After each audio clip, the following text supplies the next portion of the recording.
Bismillahirrahmanirrahim. Oke teman-teman, saya sekarang akan mencoba untuk mendeteksi kalimat-kalimat atau lafaz-lafaz yang ada di papan tulis ini. Namun sebelumnya,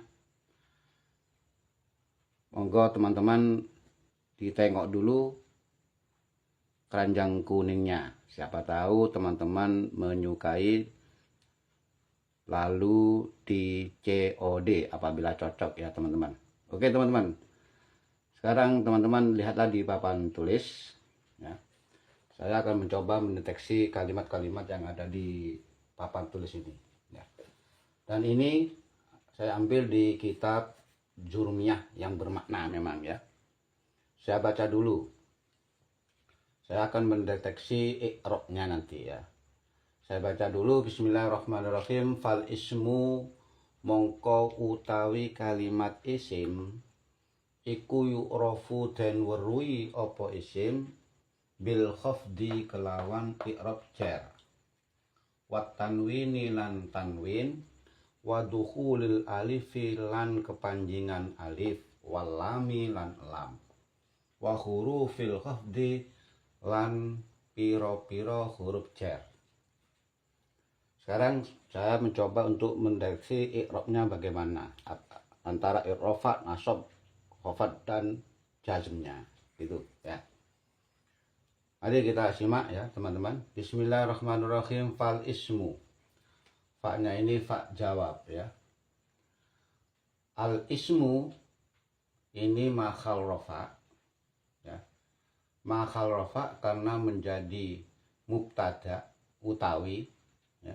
Dan alamat rafa'nya adalah dhammah dhahir karena al ismu ini adalah isim mufrad. Lalu kemudian yu'rafu. Yu'rafu ini di samping menjadi khobar bermakna iku ya. Dan khobarnya ini tentunya makhalnya makhal rafa karena menjadi khobar. Dan alamat rafa'nya di sini tentunya ini adalah dhammah ya. Menggunakan tanda dhammah karena apa? Nanti ini saya jelaskan.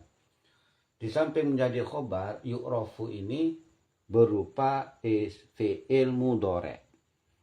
Di mana fi'il mudhari' itu selamanya dimabnikan dhammah apabila tidak kemasukan sesuatu apapun di akhirannya. Jadi dimabnikan dhammah. Artinya ini bisa mu'rab ya, karena belum bertemu dengan sesuatu apapun bisa mu'rab. Nah, mu'rabnya ini dibaca dhammah atau rafa karena menjadi khobar. Dan juga yu'rafu ini ya, fi'il mudhari' yang dimabnikan majhul atau maf'ul. Karena apa? Karena fi'il mudhari' itu apabila dimabnikan maklum maka ya fathah ya, dan bisa saja ain fi'ilnya ini bisa kasroh, bisa fathah, bisa dhammah ain fi'ilnya. Kalau huruf mudhari'nya ini tetap fathah apabila maklum. Tapi karena ini majhul atau maf'ul maka qaidahnya dumma awaluhu wa futiha ma qoblal akhir. Dhammah awalnya, fathah huruf sebelum akhir, maka dibaca yu'rafu karena menjadi fi'il mudhari' yang dimabnikan maf'ul atau majhul. Nah, karena maknanya ini yu'rafu dan warui apa isim. Satu. Kedua, ini kalimat fi'il. Kalau ada kalimat fi'il itu pasti ada fa'ilnya. Dan fa'ilnya dari lafaz atau dari fi'il mudhari' tersebut adalah berupa isim dhamir muttasil mustatir jawas ya. Dhamir muttasil mustatir jawas. Nah, dhamir yang tersimpan. Ya, boleh yang tersimpan. Nah, kira-kira dhamir yang tersimpan di sini dalam lafaz yu'rafu ini adalah huwa. Dan huwa ini kembali kepada isim ini. Rujukannya kepada isim. Gitu. Itu kira-kira ya. Sekarang bil khafdi. Lafaz al khafdi ini mahal jar karena kemasukan huruf jar bi atau huruf jar asli, ya, bil khafdi. Karena huruf jar asli, karena ada 3 pembagian huruf jar, ada 3. Kalau yang ini adalah huruf jar asli, huruf jar yang ada artinya. Untuk bisa memahami butuh pada lafaz yang disambung. Akhirnya bil khafdi ada artinya, ba ini kelawan i'rab jar.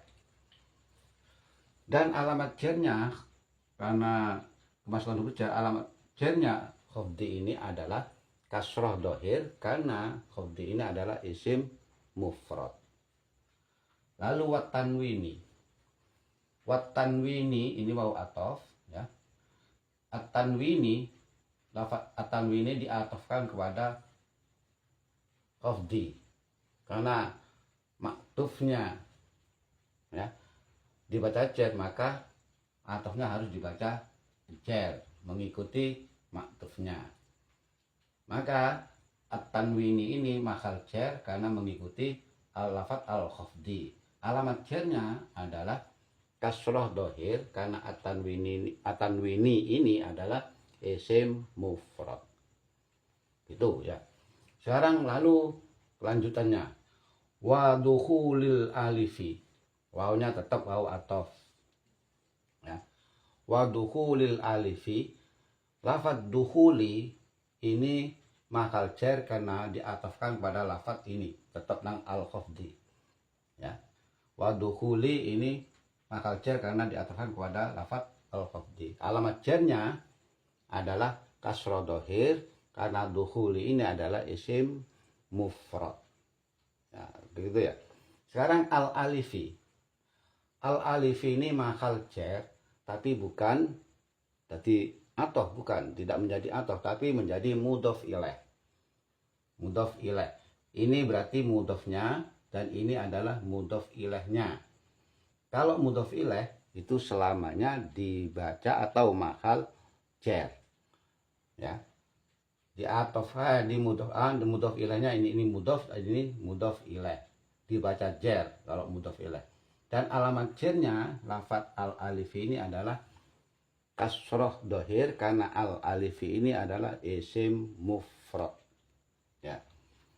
Walami, wawnya ini waw atof, tapi atofnya ini, wawnya ini bukan diatofkan kepada lafaz ini, tapi diatofkan kepada alif, ya.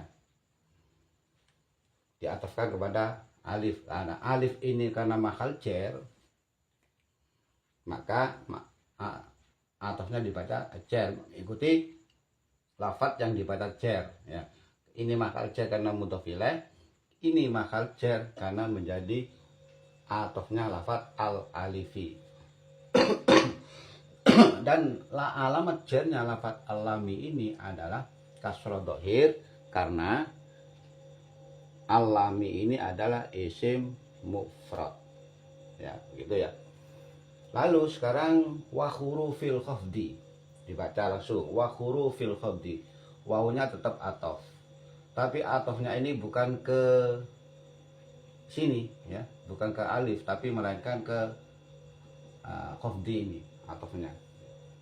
Jadi mengikuti lafaz al-khafdi atau maktufnya, ya.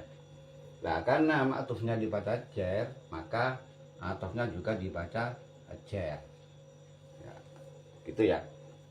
Dan alamat jarnya hurufi, ya.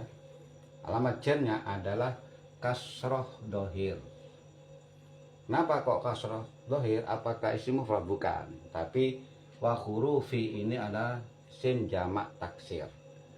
Wa huruf, karena di sini maknanya beberapa, ya, beberapa huruf khafdi jar, ya. Ini alamat jarnya bukan, alamat jarnya kasroh. Kenapa kasroh? Tapi bukan, kasrohnya bukan karena isim mufrad, tapi kasrohnya ini karena jamak taksir yang bermakna banyak, ya, beberapa huruf jar, ya, itu. Nah, di samping ini mahal jar karena menjadi atof, juga hurufi ini adalah menjadi mudhof. Kalau menjadi mudhof berarti ada mudhof ilaihnya. Mana? Lafat al-khafdi ini makal cer karena menjadi mudhof ilaih. Ya, mudhof ilaih. Ya. Jadi ini mudhof, ini mudhof ilaih. Dan mudhof ilaih seperti tadi saya bilang dibaca cer selamanya. Dan alamat cernya al-khafdi ini adalah kasroh dohir karena al-khafdi ini adalah isim mufrad. Begitu teman-teman. Sudah jelas ya? Jadi begini ya teman-teman ya.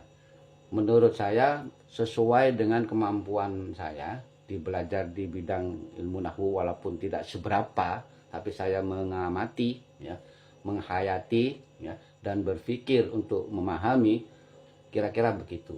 Karena menurut saya kalau ada tulisan-tulisan Arab apalagi bermakna seperti ini ya, bermakna ini, menurut saya itu lebih mudah untuk memahami i'rabnya kalau ada maknanya, apalagi ada harokatnya atau sakalnya, itu lebih mudah. Namun apabila tidak ada sakalnya atau harokatnya, bahkan tidak ada maknanya di bawah, kita harus mendeteksi sesuai ilmu yang kita pahami. Oh, ini apakah makal rofa, apakah makal cer, apakah makal nasab ya, apa rofa, apa nasab, apa cer, apa khofat, atau apa jazm gitu ya. Kenapa? Kita harus memahami kalimat yang harus dibaca rofa itu harus apa saja, menjadi apa saja. Ya, itu harus paham.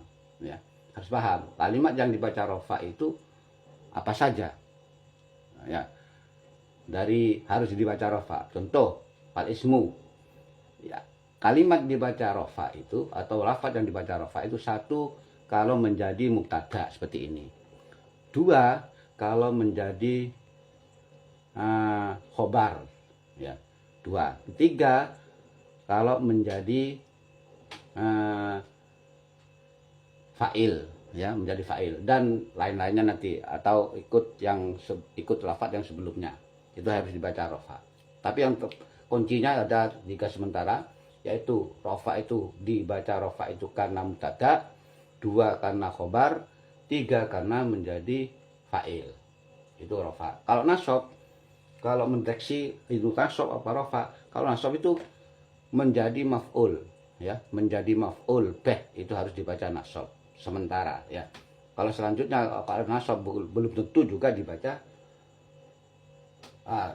nasab belum tentu menjadi maf'ul bih, atau bisa saja menjadi kalimat atau lafaz yang mengikuti lafaz yang sebelumnya, bisa saja jadi sifat bisa. Nah, itu yang nasab. Yang cer itu harus punya alasan. Kenapa kok dibaca cer? Kita mendeteksi kenapa itu cer. Alasannya satu, kemasukan huruf cer atau menjadi mudhof ilaih. Maka kalimat yang dibaca mudhof ilaih itu harus dibaca cer. Jadi ada dua alasan sementara. Menjadi kemasukan huruf cer atau menjadi mudhof ilaih. Nah, sekarang jazm atau sukun. Nah, sukun ini biasanya di kalimat fi'il ya. Terutama fi'il mudhari. Baru ada indikasi sukun. Karena kalau isim tidak mungkin dibaca sukun, tidak mungkin ya. Kalau isim tidak mungkin dibaca sukun. Tapi kalau fi'il itu bisa saja dibaca sukun. Itu pengertiannya untuk yang jazm. Nah, jadi kalau kalimat kok dibaca jazm atau dibaca sukun, itu pasti fi'il. Kebanyakan fi'il ya. Karena kalau isim tidak mungkin. Isim semuanya berharokat ya. Dibaca sukun berarti itu fi'il. Lah, sukunnya itu nanti ada alasannya. Kalau fi'il misalkan, fi'il mudhari, kok dibaca sukun, itu kemasukan huruf mudhari ya kan. Seperti lan atau lam ya. Lam ya. Lam kok masuk kepada kalimat fi'il mudhari, seperti contoh yaf'ulu menjadi lam yaf'ul. Begitu teman-teman. Bukan yaf'ulu lagi tapi lam yaf'ul. Begitu tuh kira-kira teman. Sementara ini. Mudah-mudahan apa yang saya sampaikan sesuai apa yang saya tahu, ya, yang saya pahami, kurang lebihnya sebegitu.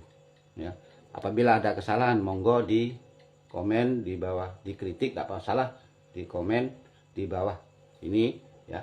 Dan tapi mudah-mudahan barokah dan manfaat kepada teman-teman yang sama-sama belajar ilmu nahwu. Wallahu a'lam. Assalamualaikum warahmatullahi wabarakatuh.